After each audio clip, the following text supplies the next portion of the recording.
Welcome to Hub History, where we go far beyond the Freedom Trail to share our favorite stories from the history of Boston, the hub of the universe. This is episode 190, Like a Trump of Coming Judgment. Hi, I'm Jake. This week I'm revisiting a classic episode about the radical black abolitionist David Walker. Walker was a transplant to Boston, moving here after possibly being involved in Denmark Vesey's planned 1822 slave insurrection in South Carolina. At a time when very few whites spoke of ending slavery, Frederick Douglass said that Walker's book, An Appeal to the Colored Citizens of the World, startled the land like a trump of coming judgment. He demanded an immediate end to slavery, and he endorsed violence against white slave owners to bring about abolition. After the book helped inspire Nat Turner's 1830 uprising in Virginia, Southern slave states banned his book and offered a reward for anyone who would kill or kidnap Walker. With a price on his head, many people believe that David Walker's mysterious death in a Beacon Hill doorway just 1 year after his landmark book was published was an assassination. But before we talk about Walker's radical appeal, it's time for this week's Boston Book Club selection and our upcoming historical event. My pick for the Boston Book Club this week is The Boston Jazz Chronicles, Faces, Places, and Nightlife, 1937 to 1962, by Richard Vaca. We've used Vaca's blog about jazz and jazz clubs in Boston for background on past episodes, especially our shows about the Coconut Grove fire and the murder of mobster Charles Boston Charlie Solomon. Published in 2012, the Boston Jazz Chronicles capture a moment in time when jazz emerged from the world of race music and found widespread appeal with white audiences. It introduces the reader to the composers, musicians, and nightclubs that provided the soundtrack for Boston's wartime boom and our post-war bust. The publisher says, "The Boston Jazz Chronicles is the first book to document the birth and growth of the Boston jazz scene at mid-century. It describes the formative big band in wartime years and follows the scene's dramatic post-war growth, when Boston became a destination for young veterans and big band musicians seeking new direction. The Boston Jazz Chronicles is also a story of places now lost to time. The jazz haunts are gone, replaced by offices, apartments, and parking lots. But through these years there was music at the Savoy Cafe, the Ken Club, the Hi-Hat, the Stable, and other rooms, both rowdy and refined." Though the book rarely talks explicitly about race, it is by default a book about the intersection of black and white worlds, in an era when Boston, like much of the North, was still strongly segregated. It's illustrated with period photos, advertisements, and maps, and it even includes a discography for readers who want to immerse themselves in Boston's mid-century jazz sound. And for our upcoming event this week, we're featuring a virtual tour of the Jackson Homestead with past podcast guest Clara Silverstein. The Jackson Homestead is a federal-style home owned by Historic Newton, and the event is a collaboration between Historic Newton and the Massachusetts Historical Society. Originally built in 1809 on a farm the Jackson family had owned since 1646, the house remained in the family until 1949. Leaving it very well preserved when the city started operating it as a museum. When it's open for us to actually visit in person, Historic Newton advertises the Jackson Homestead Museum as a participatory museum with exhibits for children and adults, featuring exhibitions about the history of food, farming, and family life, slavery and anti-slavery, and notable people and events in Newton. For this special virtual event, the MHS says, "This tour will focus specifically on the complex legacy of slavery and abolitionism at the homestead, including its history as a stop on the Underground Railroad." Your virtual tour begins at 2 p.m. on Friday, June 26th. There's no charge for the event, but advanced registration is required. We also have a special bonus event geared especially toward people who interpret history for the public. At 7 p.m. on Thursday, June 25th, the History Project and the National Park Service are collaborating on an event called Find Your Pride, telling LGBTQ+ history at Boston area National Park Service sites. Here's how they describe the event. Join the History Project and Ranger Megan Michael of the Longfellow House, Washington's headquarters National Historic Site, and Ranger Megan Linger of the National Parks of Boston for a presentation on queer history interpretation and inclusion in the National Park Service. RSVP through historyproject.org, and a link to the Zoom will be sent out on the day of the event. For security purposes, Zoom meetings require an authenticated Zoom account, so please be sure to register for a free Zoom account prior to the event. We'll have the details of both events and the links you need for each in this week's show notes at hubhistory.com/190. Before I start the show, I'd like to take a moment to thank everyone who supports Hub History on Patreon. In an era when we seem to be living through history every day, it seems more important than ever to know the true history of our nation and our city, beyond the happy myths that we grew up with. At Hub History, we do our best to bring you the good, the bad, and the ugly from nearly 400 years of our city's past. Only when we know where we came from can we figure out where we're going. If you think we're doing a decent job and you'd like to help us keep doing it, please consider supporting the show with $2, $5, or even $10 a month. Doing so helps us offset the costs of making the podcast. You can get started by going to patreon.com/hubhistory or visiting hubhistory.com and clicking on the support link. A big thank you to all our new and returning sponsors. And now it's time for this week's main topic.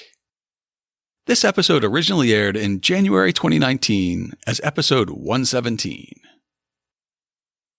In the mid-19th century, a lot could pass unnoticed in the inky shadows of the deep entryways of the houses in Boston's West End and the north slope of Beacon Hill. Surely many an illicit rendezvous was carried out in those dark doorways, and occasionally a terrible crime. So perhaps it was no surprise when daylight on August 6, 1830 revealed a dead body slumped face down on the stoop of a house along Bridge Street, today's Anderson Street, in Boston's West End. Inquiries revealed that the body belonged to a young man named David Walker. At 33 years old, Walker's call for the immediate abolition of slavery had made him a wanted man. The abolitionist cause was at its very nascent stages in 1830. The American Anti-Slavery Society hadn't been formed yet. Frederick Douglass hadn't liberated himself from slavery in Maryland, and William Lloyd Garrison had not even begun publishing The Liberator. A few white voices in the North were just beginning to debate the concept of emancipation. However, because of his formative years in the South, the question of abolition wasn't academic to Walker.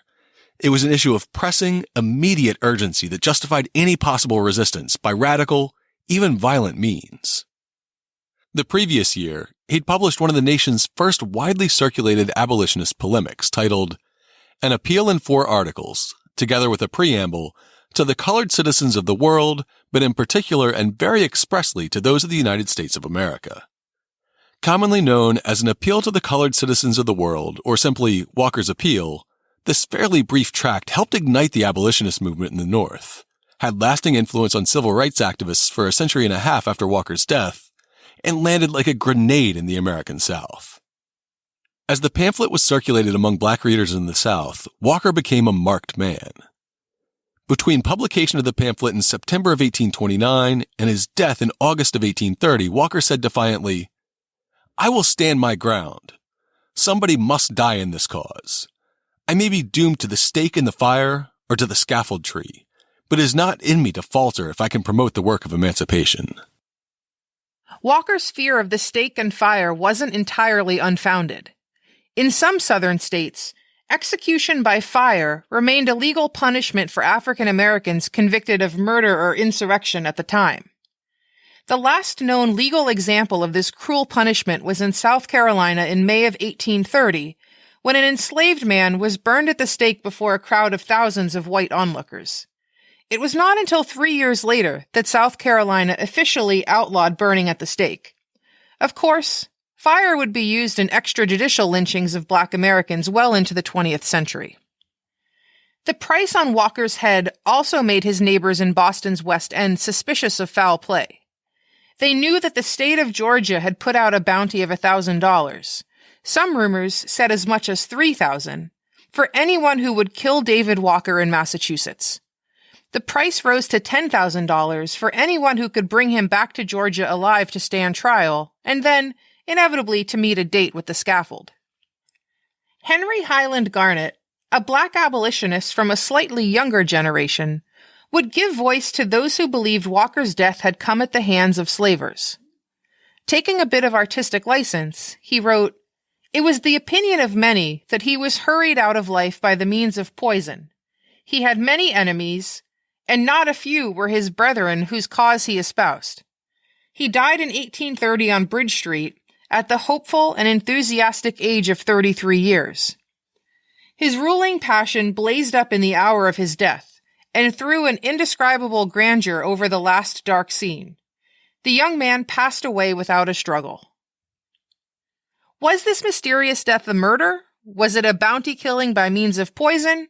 Or was there a more innocuous explanation? David Walker was born in Wilmington, North Carolina on either September 28, 1796 or September 28, 1785, depending on the source. Both of his parents were African Americans. His father, who was enslaved, died before David was born. But his mother was a free woman. Through a legal doctrine known as partus sequitur ventrum, David Walker was born free, as Herbert Aptheker notes in a footnote to Henry Highland Garnet's biographical sketch of Walker. In accordance with the law in the slave states, therefore, David Walker was born free, since for Negroes, unlike whites, the law stated that their own condition would follow that of the mother, not of the father. Generally, of course, where the parents were slave and free, the mother was a slave and the father was a white man, often a slave owner who thus, in accordance with law, had both pleasure and profit. At the time, Wilmington was the largest city in the state of North Carolina, and the majority of the population was made up of African Americans. While most of these people were enslaved, the city did have a significant and relatively prosperous free black community. The people learned trades, developed businesses, and even served in the militia. Rights for this community, however, were sharply curtailed as compared to their white counterparts.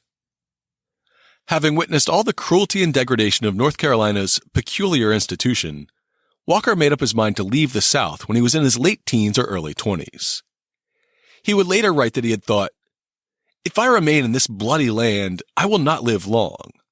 As true as God reigns, I will be avenged for the sorrow which my people have suffered. This is not the place for me. Oh no, I must leave this part of the country. It will be a great trial for me to live on the same soil where so many men are in slavery. Certainly I cannot remain where I must hear their chains continually, and where I must encounter the insults of their hypocritical enslavers. Go I must." Walker likely made the right choice, because conditions for free African Americans in Wilmington became much harsher after Nat Turner's 1830 uprising, which Walker's writings may have helped to inspire. Even after the Civil War, local whites resented the success that black artisans and shopkeepers enjoyed under the protection of Reconstruction. In 1898, they formed a militia, overthrew the duly elected government of the city, and went on a murderous rampage. They burned down the offices of black-owned newspapers, banished black and white members of the Republican Party from the city, and murdered between 100 and 300 African-American residents. In the meantime, however, David Walker was long gone from Wilmington. He made his way first to Charleston, South Carolina, another city with a large and fairly prosperous community of freemen. There he joined the African Methodist Episcopal Church, the same church attended by Denmark Vesey. Many writers believe that Walker was exposed to Vesey's views at this time, and some believe the two men may have known each other. Denmark Vesey and 35 other African Americans would be executed in July of 1822 as the leaders of a planned insurrection among Charleston's enslaved population. Walker's biographer, Peter Hinks, speculated about the influence of Vesey's militancy on Walker's evolving views on slavery. David Walker may have had his first experience with organizing for revolt during the germination of the famous American slave plot. There is a remarkable similarity between the rhetoric and ideas expressed by Walker in his appeal and those expressed by Vesey in the trial transcripts pertaining to him. What links their sentiments so forcefully is not only their yoking of religion with slavery, but also, and more specifically, their clear belief that God was the creator of natural rights and of the fundamental equality of all human beings. For both Walker and Vesey, evangelical notions not only happened to correspond with a theory of natural rights, but were in fact integrally bound together, working always to exalt their ultimate source, the Christian deity. Republicanism was divinely ordained. Both Vesey and Walker agreed that the oppressed's pursuit of holy righteousness might have to take on terrible forms. Massacres of whites could be justified. The fact that Walker publicly took on this dangerous position that almost all contemporary black reformers shunned espousing so openly suggests the influence of Vesey, especially because both grounded their use of violence in the scripture. Walker's threat that anyone not helping will receive his just recompense has a startling resemblance to Vesey's threat that he would mark someone unwilling to perceive his oppression. Neither was averse to applying biblical pressure on the hesitant. Walker, like Vesey, had no illusions about what would be required to throw off their immensely powerful and ruthless opponent. Like many other members of the AME Church, David Walker left Charleston soon after the failure of Vesey's rebellion. There follows a period of his life that's not well known, during which he may have made the extensive travels around the American South and West that he would later refer to in his appeal. Authors speculate about what these travels consisted of. He may have visited Savannah, or Alabama, or the Appalachian Mountains of Tennessee, or maybe even western Pennsylvania. And he likely spent at least a few months in Philadelphia, home city of the AME Church. The trail picks back up in Boston in 1825. Peter Hinks wrote, "Of the date of Walker's arrival in Boston, we can be much more certain. He must have arrived there no later than the latter months of 1824, because his name appears in the 1825 Boston City Directory, a volume issued early each year. He was also assessed a tax in 1825 for his used clothing store in Dock Square. Walker is not listed in any tax records for 1824. The fact that in both the Boston City Directory and the tax book he is listed as a used clothing dealer points also to a late 1824 arrival, as he would have needed time to locate a shop, gather inventory, and settle himself domestically. In 1825, Walker must have been largely concerned with establishing himself economically in Boston. Tax records for this period regularly listed both the place of residence and employment, but for Walker, only his shop is listed, indicating that he probably lived there during this transitional year. The directory also places him only at the shop. The source of the initial capital needed to start the shop is not clear. If he borrowed money, no records of the transaction remain. The requisite startup money, however, was probably not that great, and he must have arrived in town with some money in hand. The possibility that someone he was referred to or came to know soon after arrival helped to establish him in the business cannot be dismissed, because he settled into the trade so soon after reaching Boston. By February 1826, David Walker had married a local woman named Eliza. Records are spotty, but she may have been Eliza Butler, of a prominent local family. As their fortunes improved, David and Eliza moved into a house at 8 Belknap Street in 1827, which is 81 Joy Street today. In 1829, they moved to a new house on Bridge Street. An article written for the David Walker Memorial Project describes the connections he made as he settled down in Boston. David Walker played a prominent role in black civic institutions. These included the Prince Hall Freemasonry, the Massachusetts General Colored Association, and the Methodist Church of the Reverend Samuel Snowden, a strong anti-slavery activist who had been a slave in the South. Walker also served as a writer, key supporter, and Boston subscription agent for the New York-based Freedom's Journal. The Journal was the country's first African-American owned and operated newspaper and an important source of information and ideas for Walker.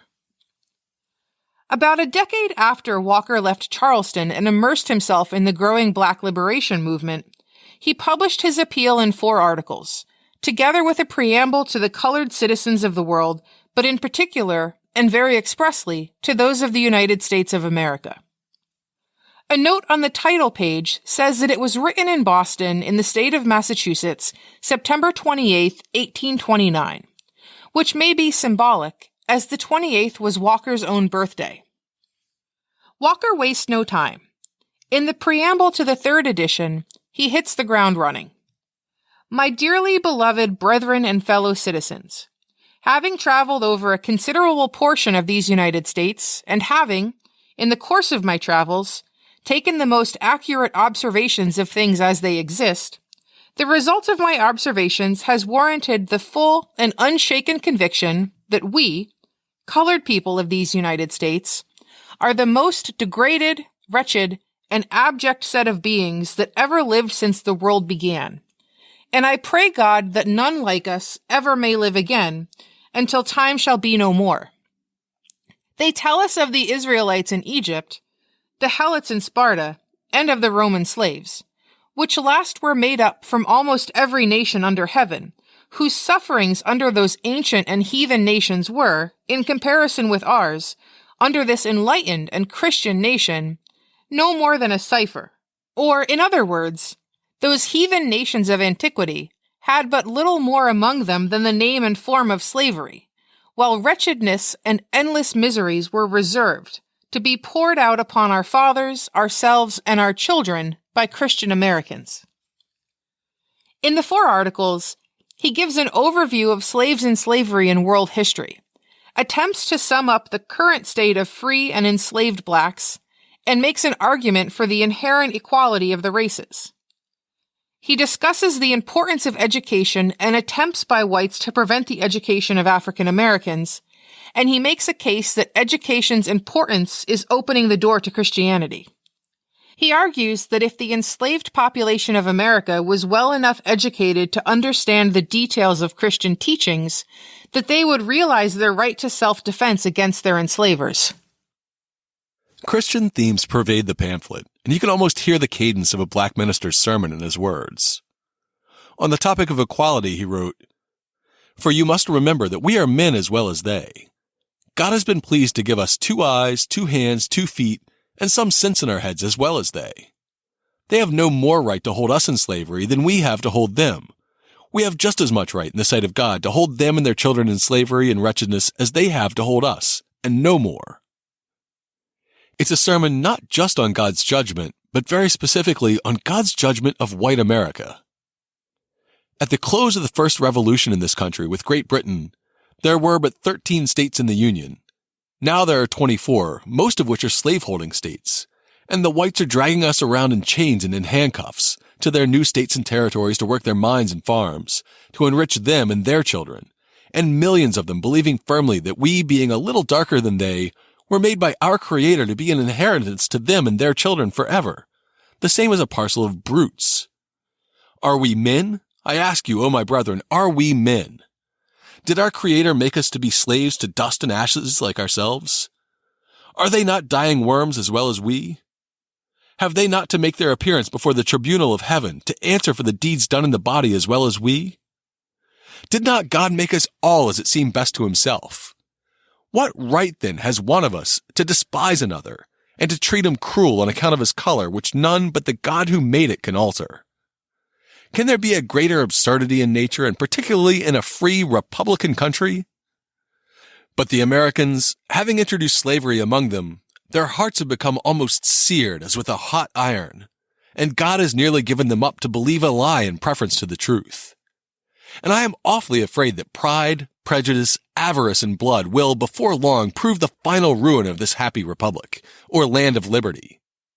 Can anything be a greater mockery of religion than the way in which it is conducted by the Americans? It appears as though they are bent only on daring God Almighty to do his best. They chain and handcuff us and our children and drive us around the country like brutes, and go into the house of God of justice and return thanks to him for having aided them in their infernal cruelties inflicted upon us. Will the Lord suffer this people to go on much longer, taking his holy name in vain? Will he not stop them, preachers and all? O Americans, Americans, I call God, I call angels, I call men to witness that your destruction is at hand, and will be speedily consummated unless you repent. Passages in the book are written as counter-arguments to the public defenses of slavery put forth by politicians and statesmen from the South. Walker spends pages arguing against Henry Clay and John Randolph, and reserves special scorn for Thomas Jefferson.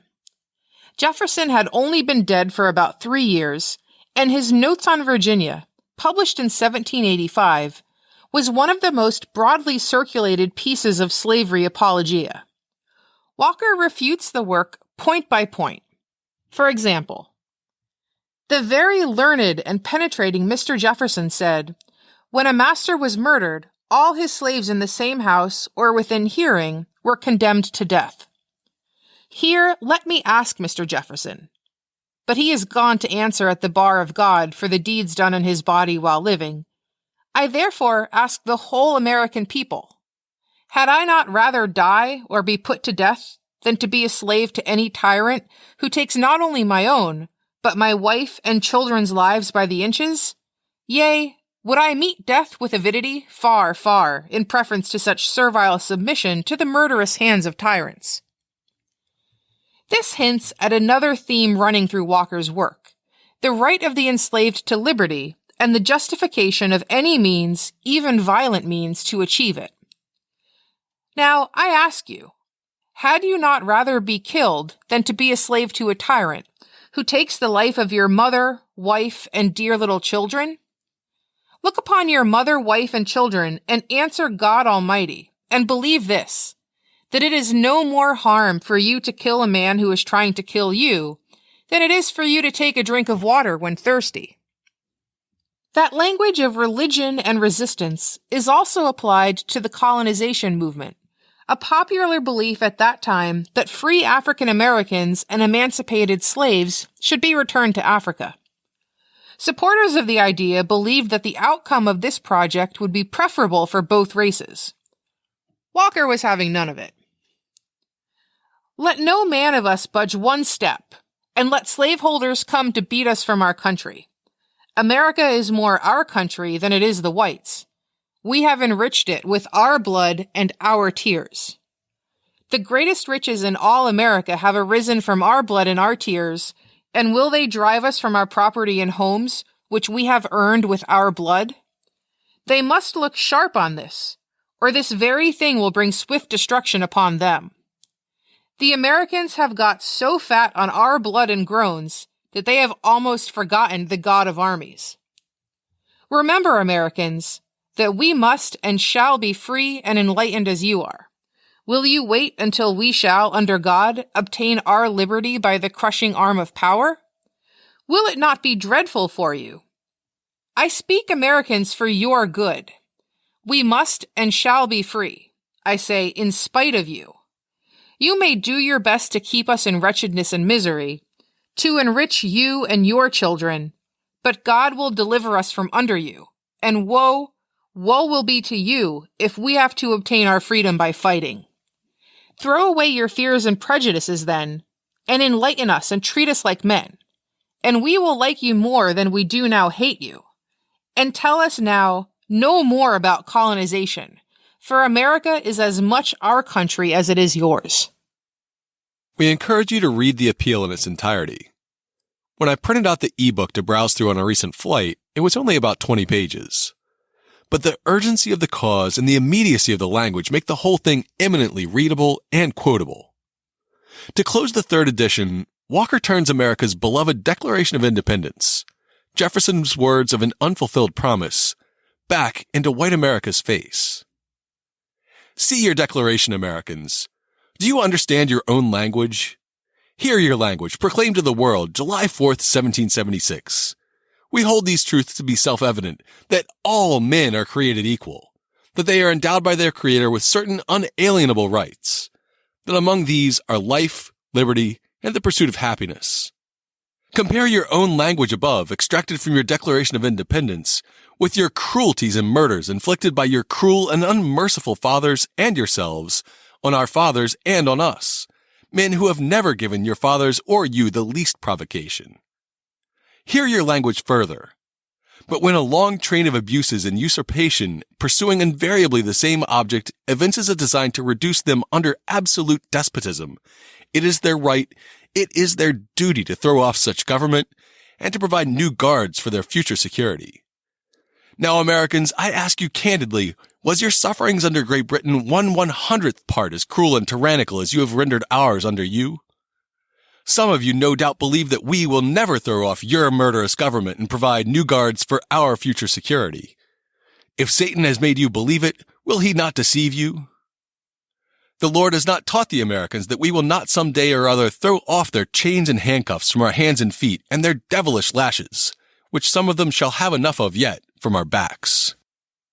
This was the document that Walker wrote and began to distribute around cities in the American South. In March of 1830, a white Bostonian named Edward Smith, who worked as a steward on the commercial ship Colombo, was arrested in Charleston. The grand jury's written indictment charged him with falsely and maliciously contriving and intending to disturb the peace and security of this state and to move a sedition among the slaves of the people of this state with force and arms at Charleston in the district of Charleston aforesaid on the 28th day of March in the year of our Lord 1830, did bring into this state, circulate, and publish a certain false, seditious, and scandalous libel in the form of a printed pamphlet entitled Walker's Appeal in 4 articles, together with a preamble to the colored citizens of the world, but in particular and very expressly to those of the United States of America. He testified that back in Boston, an African-American man, who he believed to be a bookseller or a minister, had come on board the Colombo while it was docked in Boston Harbor. The man gave Smith 6 copies of the pamphlet and asked him to distribute them among the black population of Charleston. He did so, but the Charleston authorities got wind of his activities, and they had a captain of the guard watching when Smith handed the last copy over to a black man. Smith would testify that he hadn't read the pamphlets, had no idea what they were about, and was simply trying to keep his word, which he had given to the man in Boston, who he described as a decent-looking black man, who was very genteelly dressed. For his crime, Smith was fined $1,000 and spent a year in a South Carolina prison. The decent-looking, genteelly dressed man who called on Smith on the Colombo was almost certainly David Walker himself, illustrating one of the main ways he was able to get his book into the hands of free and enslaved African Americans in the South. It's not clear how many copies were created in the first printing, somewhere between a few hundred and a few thousand, but it appears that he was distributing it by October of 1829. At first, he gave copies to friends and acquaintances who were traveling south, and mailed a few, though that was more risky. To increase the reach of his appeal, Walker had to get creative. As his work became known, he could rely on a growing network of itinerant preachers, migrant laborers, and traveling salesmen. A copy or two in the pockets of a preacher heading to the Carolinas, and Walker could be assured that his words would reach the black population of the South, not only as the pamphlets passed hand to hand, but as his white couriers read them aloud in churches and in the so-called runaway camps deep in the forests and swamps of eastern North Carolina. As the example of Edward Smith points out, he also enlisted both white and black sailors to carry the appeal into the slave states. Some, like Smith, were aware that they were being used as couriers. A letter from Walker to one of his agents seized by the authorities in Richmond shows his instructions to men like Smith. Having written an appeal to the colored citizens of the world, it is now ready to be submitted for inspection, of which I herewith send you 30, which, sir, your honor will please to sell among the colored people. The price of these books is 12 cents per book, to those who can pay for them. And if there are any who cannot pay for a book, give them books for nothing. Other sailors had no idea that they'd been recruited into the cause. Walker's shop was at 42 Brattle Street, where Government Center is today. It was just up the hill and through the markets from Long Wharf at the epicenter of Boston's commercial waterfront. His shop advertised a great variety of new and second-hand clothing kept constantly on hand for sale. Some accounts say that he would buy the garments that broke sailors bartered for one last drink, clean them, and then sew copies of his appeal into the linings before reselling them to sailors who might be traveling south, in hopes that they would again trade their coats for booze and allow the appeal to be discovered by someone who would benefit from it. Whether or not the specifics of that are true, most sources say that he did sew the appeal into the linings of clothes as an easy way to smuggle it into the southern states. Whether through the mail, in the lining of a coat, or in the pocket of a traveling preacher, the appeal spread throughout the South in just a few months. Between its first publication in October 1829 and Walker's death in August of 1830, the appeal went through 3 printings. In that time, at least 200 copies were shipped to David Walker's hometown of Wilmington, North Carolina. That's about twice the number most cities got. In December of 1829, police in Savannah, Georgia, discovered a cache of 60 copies of the appeal. White authorities immediately recognized its potential power. Writing in 1965, Charles Wiltz said, "If any single event may be said to have triggered the Negro revolt, it is the publication of David Walker's appeal to the colored citizens of the world. The slave-holding South saw in it only incitement to servile rebellion, and went to fantastic lengths to suppress it." Hassan Crockett concurred with that assessment in a 2001 article.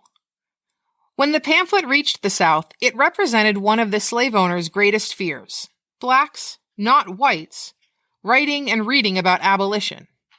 As a result, Southern governments reacted swiftly to Walker's appeal.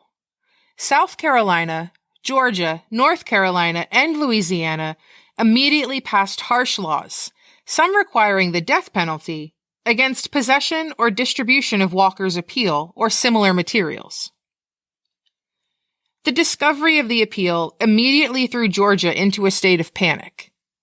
Though the legislative session was supposed to end on December 21st, Governor Gilmer kept them in special session long enough to pass laws suppressing the pamphlet and preventing more copies from being brought into the state.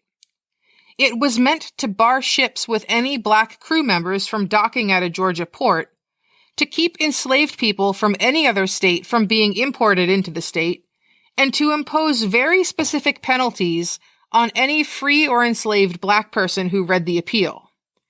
It resolved that if any slave, Negro, or free person of color, or any other person, shall circulate, bring or cause to be circulated, or brought into this state, or aid or assist in any manner concerned any printed or written pamphlet, paper, or circular, for the purposes of exciting to insurrection, conspiracy, or resistance among the slaves, Negroes, or free persons of color of this state, against their owners, or the citizens of this state, the said person or persons offending against this section of this act shall be punished with death.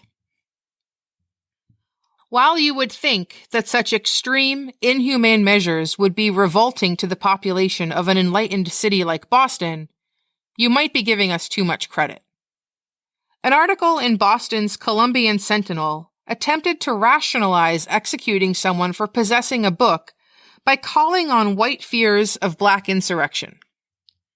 This act appears at first blush violent and sanguinary. On nearer approach, however, it appears necessary to the immediate safety of whites. We have seen the pamphlet, which is doubtless here alluded to, and do not hesitate to pronounce it one of the most wicked and inflammatory productions that ever issued from the press. Its character is entirely mischievous, without one redeeming quality, and we should judge from the drift that the writer, whatever may be his exterior complexion, bears a heart as dark and cruel as the great friend of Pandemonium. It reveals a disposition that would exist to see the white people slaughtered in their beds. Within weeks, Savannah Mayor William T. Williams wrote to Boston Mayor Harrison Gray Otis to demand Walker's arrest. In his reply, Otis walks a fine line. He seems ready to condemn the radicalism and abolitionism of Walker's mission, but he stops short of assenting to his arrest, saying that while Walker's views were extremely bad, they were not actually unlawful in Massachusetts. I perused it carefully in order to ascertain whether the writer had made himself amenable to our laws, but notwithstanding the extremely bad and inflammatory tendency of the publication, he does not seem to have violated any of these laws. It is written by a free black man, whose true name it bears. I also hear that he declares his intention to be to circulate his pamphlets by mail at his own expense if he cannot otherwise effect his object. But we have no power to control the purpose of the author, and without it, we think that any public notice of him or his book would make matters worse. We've been determined, however, to publish a general caution to captains and others against exposing themselves to the consequences of transporting incendiary writings into your and the other southern states.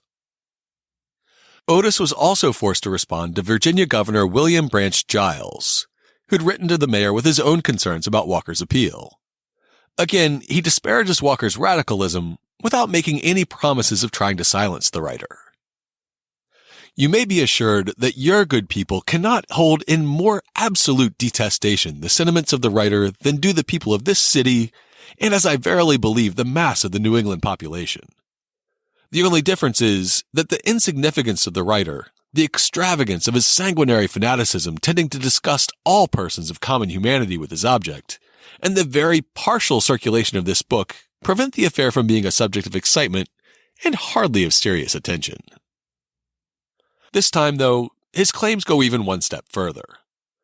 Not only do good white Bostonians detest Walker's sentiments, but I have reason to believe that the book is disapproved of by the decent portion of even the free-colored population in this place, and it would be a cause of deep regret to me, and I believe to all my well-disposed fellow citizens, if a publication of this character and emanating from such a source should be thought to be countenanced by any of their number.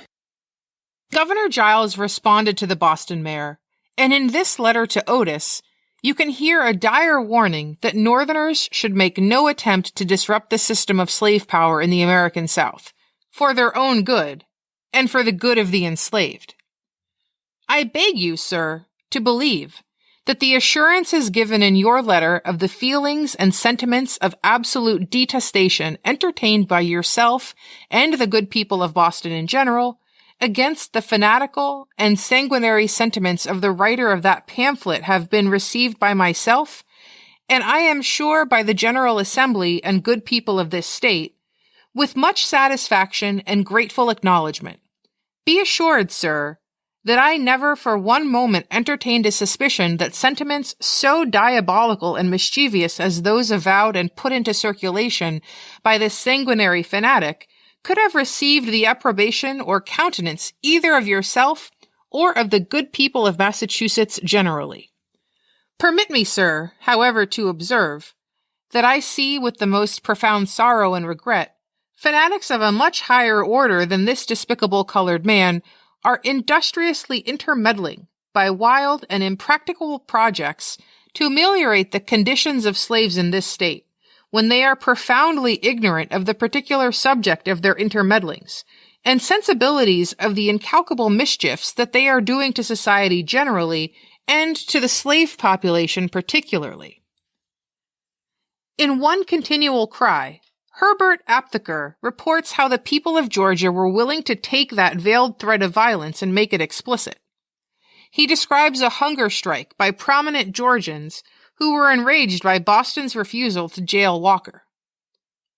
Vowing that they would eat as little as possible until they had killed the author, they offered a reward of $1,000 for a dead Walker and $10,000 for him alive. This bounty was reportedly matched by a similar one from the Georgia legislature. Copies were found in Richmond, Virginia in January of 1830 and in New Orleans in February. 2 white missionaries to the Cherokee tribes were maltreated and imprisoned in late 1829 or 1830 for possessing the book. Across the South, searches, arrests, and even torture were employed to try and root out the source of the pamphlet. As it was widely distributed around Walker's home state of North Carolina, a network of paid spies gathered intelligence on who might be circulating the controversial tome. Georgia, Louisiana, North Carolina, Virginia, and Mississippi all passed new laws meant to suppress the appeal and similar works. Learning to read and write, disseminating abolitionist tracts, and publicly assembling were forbidden to enslaved and in some cases free black people in most of those states. Some also passed measures forcing formerly enslaved people who had been recently released to leave the state, or preventing enslaved and free people of color from living together. Walker's appeal revealed the fault lines in the nascent abolition movement. Later black abolitionists like Frederick Douglass and Henry Highland Garnet would largely embrace and adopt the language of radical, immediate abolition. For at least another decade, however, white abolitionists were more interested in a gradual form of abolition. In The Liberator, Volume 1, Issue 1, dated January 1, 1831, William Lloyd Garrison wrote, "The South may be reasonably alarmed at the circulation of Mr. Walker's appeal, for a better promoter of insurrection was never sent forth to an oppressed people. We have already publicly deprecated its spirit." In the next weekly edition, he continued, "Believing as we do that men should never do evil that good may come, that a good end does not justify wicked means in the accomplishment of it, and that we ought to suffer as did our Lord and his apostles unresistingly, knowing that vengeance belongs to God and he will certainly repay it where it is due, believing all this, and that the Almighty will deliver the oppressed in a way which they know not, we deprecate the spirit and tendency of this appeal. Nevertheless, it is not for the American people as a nation to denounce it as bloody or monstrous. Mr. Walker but pays them in their own coin, but follows their own creed, but adopts their own language. We do not preach rebellion, no, but submission and peace." In April of 1830, Quaker abolitionist Benjamin Lundy published a review of Walker's appeal in his own newsletter, The Genius of Universal Emancipation. A more bold, daring, inflammatory publication perhaps never issued from the press in any country. I can do no less than set the broadest seal of condemnation upon it. Such things can have no other earthly effect than to injure our cause. The writer indulges himself in the wildest strain of reckless fanaticism. He makes a great parade of technical phraseology, purporting to be religious, but religion has nothing at all to do with it. It is a labored attempt to rouse the worst passions of human nature and inflame the minds of those to whom it is addressed. Asked in 1883 whether Garrison or Lundy had been the founder of American abolitionism, Frederick Douglass would say, "David Walker, a colored man, whose appeal against slavery startled the land like a trump of coming judgment, was before either Mr. Garrison or Mr. Lundy." Because of its moral clarity and call for immediate action, Walker's appeal has influenced radical abolitionists, black nationalists, and civil rights leaders since it was published. If Southern leaders believed that the danger of the appeal died with its author, that notion was short-lived. On August 21, 1831, a group of about 70 enslaved African Americans led by Nat Turner began going from plantation to plantation in southeastern Virginia, killing white people and liberating their chattel slaves. It was the insurrection the slaveocracy had been dreading, and local militias quickly suppressed the rebellion. A 2010 master's thesis by Teo Davis sums up the possibility that Walker's appeal directly influenced Nat Turner's revolt. Many past and recent scholars have believed that Walker's appeal directly influenced Nat Turner because of the similarities of thought and the timing of Turner's rebellion shortly after the distribution of Walker's pamphlet. James Floyd, Virginia's governor during the time of Turner's rebellion, discovered evidence such as letters from the North claiming this relationship existed, reports from law enforcement at the time, and other evidence to point to a connection. Governor Floyd went to his grave convinced of the relationship. Others, such as Albert Bushnell Hart, Hilary A. Herbert, William Lloyd Garrison, and Benjamin Lundy, all believed that Turner saw Walker's pamphlet. Professor Hinks stated his opinion that, indeed, the appeal probably played such a critical role in the extensive conspiracy in Wilmington in September of 1831. Nearly a century after Walker's appeal was published, the NAACP imitated Walker's direct language, as well as echoing his title, in an anti-lynching pamphlet published in 1920 that was titled An Appeal to the Conscience of the World. The directors of the National Association for the Advancement of Colored People feel constrained to publish to the world certain facts with regard to the treatment of Negroes in the United States. Despite appeals to civil authorities and public opinion, barbarous excesses continue to be practiced against colored Americans. In the year 1919, 84 persons were murdered by mobs or lynched, of whom 78 were Negroes and 11 were publicly burned alive. In the 30 years of 1889 to 1918, lynching mobs murdered 3,224 persons in the United States, of whom 2,522 were Negroes and 702 were white persons. Of the Negro victims, 50 were women. The following record, it is hoped, will make its appeal to those persons everywhere to whom civilization is something more than a name. In 1947, the NAACP presented An Appeal to the World, a statement on the denial of human rights to minorities in the case of citizens of Negro descent in the United States of America, and an appeal to the United Nations for redress. It was authored by W.E.B. Du Bois, who took up not only Walker's sense of urgency, but also his attempt at universal appeal. For Du Bois, as for Walker, the rights of Black Americans weren't a case of special pleading, but a matter of fundamental, universal human rights. W.E.B. Du Bois wrote, "After the First World War, we were alienated from the proposed League of Nations because of sympathy for imperialism and because of race antipathy to Japan, and because we objected to the compulsory protection of minorities in Europe, which might lead to similar demands upon the United States. We joined Great Britain in determined refusal to recognize equality of races and nations. But today the paradox again looms after the Second World War. We have recrudescence of race hate and caste restrictions in the United States, and of these dangerous tendencies not simply for the United States itself, but for all nations. When will nations learn that their enemies are quite as often within their own country as without? It is not Russia that threatens the United States so much as Mississippi. Not Stalin and Molotov, but Bilbo and Rankin. Internal injustice done to one's brothers is far more dangerous than the aggression of strangers from abroad. The question then, which is without doubt primarily an internal and national question, becomes inevitably an international question, and will in the future become more and more international as the nations draw together in this great attempt to find common ground and to maintain peace. It is therefore fitting and proper that the 13 million American citizens of Negro descent should appeal to the United Nations and ask that organization in the proper way to take cognizance of a situation which deprives this group their rights as men and citizens, and by doing so makes the functioning of the United Nations more difficult, if not in many cases impossible. The United Nations surely will not forget that the population of this group makes in its size one of the considerable nations of the world.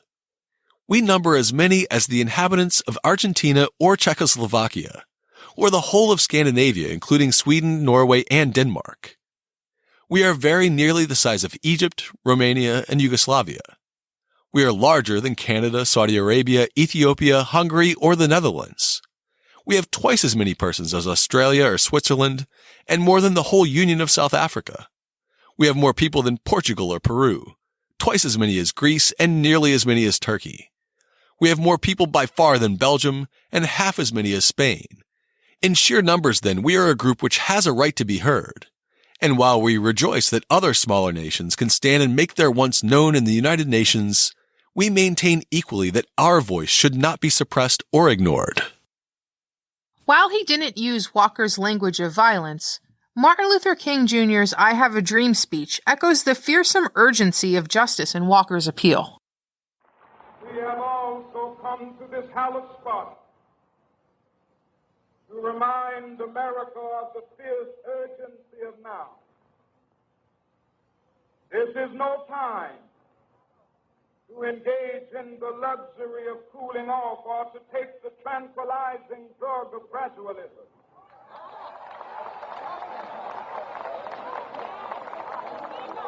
Now is the time to make real the promises of democracy. Bringing things full circle, what do we know about the death of David Walker? Was he assassinated? Certainly that's what people, especially Black Bostonians, thought at the time. An article in the January 22, 1831 issue of The Liberator, attributed to a colored citizen of Boston, said, "The most I can learn is that someone or other, recently from the South, spread a report in this city that a reward of $3,000 was offered by Southern planters to anyone who would take the life of Walker. The report is believed by many of our population, who have no higher source of intelligence, to be true. Many well-informed persons of color there are, however, who have a strong suspicion that Walker came to his end otherwise than by a usual visitation of the providence of God. Modern historians seem to be divided on the topic. Crockett's 2001 article shows how those who are willing to consider oral histories are open to the possibility of murder. The controversy over his death continues to this date. David Jacobs states that there is no real evidence of foul play, and until such appears, historians are on firmer ground assuming his death was due to natural causes. However, most historians agree with Charles M. Wilt's conclusions. The true circumstances have never been ascertained, but poison seemed the most likely cause of death, and few doubted at the time that the most eloquent voice in the battle for Negro freedom had been violently stilled. Henry Highland Garnet concurs. He writes in 1848, "It was the opinion of many that he was hurried out of life by means of poison." Writers who rely strictly on documentary evidence have an alternate, less violent theory. Writing in 1997, biographer Peter Hinks lays out the evidence that consumption, or tuberculosis, killed David Walker. The Boston Index of Deaths lists Walker as dying on August 6, 1830, of consumption at the age of 33. The date and cause are repeated in the Boston Daily Courier. Nowhere is foul play suggested. He died a week after his daughter, at a time when pulmonary afflictions were numerous in the city. At least 7 people had died of lung complications in the last week, lending credibility to that cause. The daughter who died was Lydia Ann Walker, aged 1 year 9 months, the first child of Walker and Eliza Butler. She died on July 31st. Eliza was pregnant with their second child at the time of David's death. As you can imagine, the family's fortunes changed drastically, in a way that the Appeal seems to have foretold. In Article 1 of the Appeal, Walker wrote, "Can a man of color buy a piece of land and keep it peaceably? Will not some white man try to get it from him, even if it is in a mud hole? I need not comment any further on a subject which all, both black and white, will readily admit. But I must really observe that in this very city, Boston, when a man of color dies, if he owned any real estate, it most generally falls into the hands of some white person. The wife and children of the deceased may weep and lament if they please, but the estate will be kept snug enough by its white possessor."